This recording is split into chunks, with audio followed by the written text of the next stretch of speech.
Hello दोस्तों, फिम्बस channel में आप सबका स्वागत है। आज हम LG Balakrishnan and brothers company का एनालिसिस करेंगे swing trading point of view से। एलजी बालाकृष्णन एंड ब्रदर्स एक स्मॉल कैप कंपनी है जिसका 16 प्लांट्स है इंडिया भर में ऑटो एंसिलरी का। ये लोग मैन्युफैक्चर करते हैं ऑटोमोटिव रोलर चेन्स और एक बहुत ही अच्छी कंपनी है ये। बहुत टाइम से इनका चल रहा है बिजनेस और एस्टैब्लिश्ड कंपनी है। तो देखते हैं इस कंपनी में अभी मोमेंटम बिल्ड हुआ है।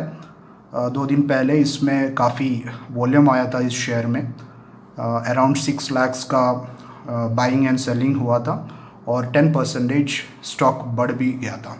और हम देखते हैं इसका थोड़ा फंडामेंटल्स और इसका टेक्निकल साइड में इसमें अभी एंटर करना हमारे लिए अच्छा होगा और कहाँ तक प्राइस जा सकता है और how to book the profit, कब तक प्रॉफिट बुक करना है। इस कंपनी का कुछ प्राथमिक जानकारी लेते हैं। ये एक स्मॉल कैप कंपनी है। इसका मार्केट कैपिटलाइजेशन अराउंड 700 करोड़ है और इस कंपनी का जो पीई रेशियो है, प्राइस अर्निंग्स रेशियो, वो 7 है। इंडस्ट्री का जो पीई रेशियो है वो 17 है। इससे हमें पता चल जाता है कि ये कंपनी जो है काफ़ी अंडर वैल्यूड है। इसमें बहुत ज़्यादा अपसाइड मिल सकता है इन्वेस्टर्स को लॉन्ग टर्म पे। इसको एक अंडर वैल्यूड कंपनी कहने से कोई गलती नहीं होगी। कंपनी जो डिविडेंड देता है वो 50% है फेस वैल्यू पे और अर्निंग्स पर शेयर है 32 रुपया। डिविडेंड यील्ड है 2.24%। एक कंपनी का बिक्री अगर हम देखें तो वो लगातार ऊपर गया है। एक ही साल में 2019-2020 फाइनेंशियल ईयर में ये नीचे आया है। इसका वजह यह है कि मैक्रो इकोनॉमिक फैक्टर्स सही नहीं रहा ऑटो इंडस्ट्री और ऑटो एंसिलरी इंडस्ट्री के लिए। उस साल तो माहौल ऑटो इंडस्ट्री के लिए बहुत ही ख़राब रहा है। सारे के सारे जो ऑटो कंपनीज़ हैं उनके सेल्स में भी ऐसे ही गिरावट आया है। तो इसको हम कंपनी स्पेसिफिक नज़रिए से ना देखें। अगर इस डाटा पॉइंट को हम हटा दें तो हमें ये पता चल जाता है कि ये जो कंपनी है एलजी बालाकृष्णन वो स्टडी सेल्स देते हैं, स्टडी सेल्स ग्रोथ भी देते हैं और पिछले 5 साल के डाटा से हम ये पता लगा सकते हैं कि कंपनी का हेल्थी सेल्स ग्रोथ है। कंपनी का मुनाफा अगर हम देखें तो वो भी काफ़ी हेल्थी रहा है।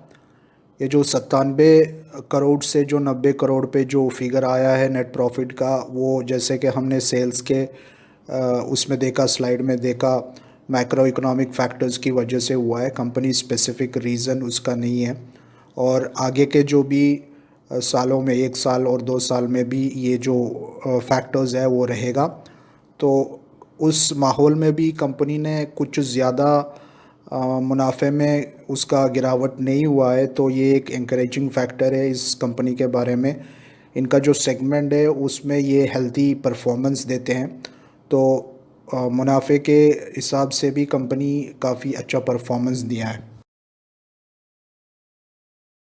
कंपनी का तारीख़ी भाव अगर हम देखें एक प्राइस ट्री क्रिएट करके, तो हमें ये पता चलता है कि सबसे ऊपर का जो प्राइस पॉइंट है वो तकरीबन 650 का है और जो अभी जो शेयर ट्रेड हो रहा है वो 245 और 245 और 250 के आसपास है।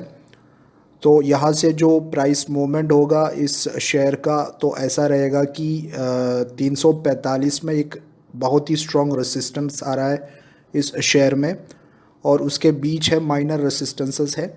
तो अगर कोई अभी एंटर करे इस शेयर में तो 245 लेवल पे अगर एंटर कर रहे हैं तो 275 300 एक टारगेट रखें। प्राइमरी टारगेट जो है वो 275 रखें और उसके आगे ट्रेलिंग स्टॉप लॉस लेके ट्रेड करें और उसके आगे जो है प्रॉफिट बुक करने की कोशिश करें, क्योंकि वहाँ से अगर प्राइस गिरते हैं तो फिर काफ़ी टाइम लग जाता है कि एक swing trading point of view से कि हम वो लेवल पे प्रॉफिट बुक करके ज़्यादा अच्छा अपॉर्चुनिटीज़ हम ले सकते हैं।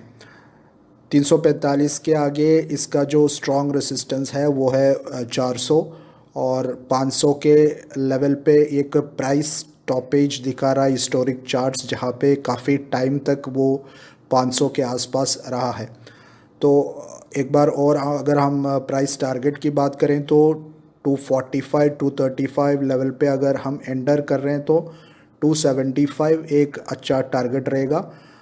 उसके आगे अगर मोमेंटम कंटिन्यू कर रहा है तो हम रख सकते हैं with A trailing stop loss. अभी हम इस कंपनी का सिंपल मूविंग एवरेजेस देखते हैं। शेयर का जो प्राइस अभी चल रहा है मार्केट पे, वो जितने भी सिंपल मूविंग एवरेजेस है उनमें से पाँचों के ऊपर चल रहा है।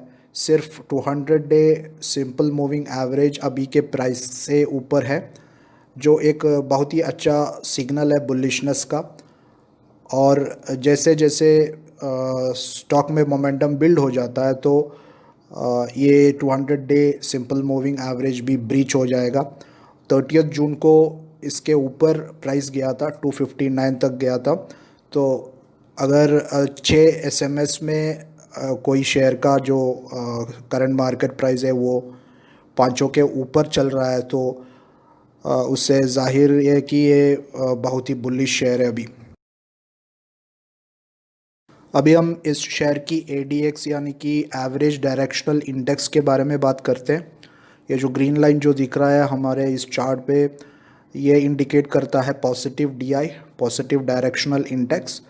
वो अगर आप देखें उसका वैल्यू जो है 37 है और जो नेगेटिव DI है वो 11 पे है। तो जो पॉजिटिव मोमेंटम है, पॉजिटिविटी है जो स्टॉक में, वो नेगेटिविटी या फिर सप्लाई, डिमांड सप्लाई का जो इक्विलिब्रियम होता है, वो डिमांड जो है वो negative DI that is indicating supply, उससे 3 गुना ज़्यादा है और स्ट्रॉन्ग है, काफ़ी स्ट्रॉन्ग है। तो ये बुलिशनेस का एक और कंफर्मेशन हुआ इस स्टॉक पे। और जो रिलेटिव स्ट्रेंथ इंडेक्स जो देखने को मिल रहा है इधर, वो 70 के पास है। अगर कोई स्टॉक कुछ ज़्यादा ही बुलिश हो जाए, उस पर कुछ ज़्यादा बाइंग हो जाता है तो ये 70 के आसपास और उसके आगे चले जाते हैं।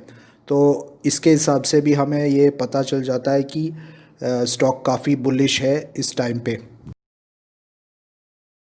उम्मीद है कि ये वीडियो आपके लिए यूज़फुल रहा। अगले टाइम मिलने तक bye bye, take care and see you next time.